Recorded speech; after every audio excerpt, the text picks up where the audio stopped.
Guys, I wanted to show you what the finished product looks like with this gate kit. You can see here it comes out pretty well. It opens and closes very smoothly.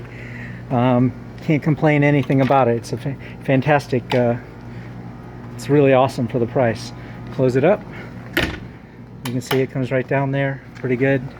The only problem that we had with it, I wanted really tight tolerances on the privacy fence here, and so I had to scab in a board here. I could have drilled holes through this to make these boards up to that, but I wound up just putting another scabbing in, a second board here that I attached the pickets to. So pickets are actually double screwed into the top board and this board.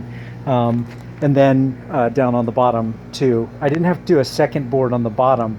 I was able to just screw far over on the left or right side of the board, but it came out good. Tolerances are tight with this because there's so little play in the gate, and anyways, I like it. I'll show you what it looks like from outside.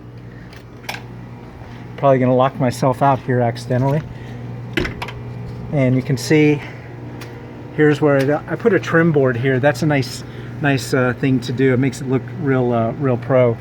So you can see very tight tolerances there, and tight tolerances there. You can barely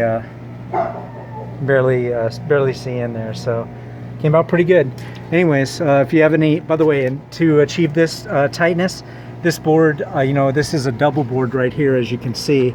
It looks good in person. Only when you focus the camera tight on it, maybe does it look like it's added on. You don't barely notice because it's all the same color. So, but that's one way to approach that, because there was maybe a 1-inch gap here, and I just thought the double board would be good. Plus, it'll make this part where you're grabbing on it all the time make it a little bit tougher. So, anyways, that's my review of this gate product. Thanks for watching. If you like these videos, like and subscribe. Thank you.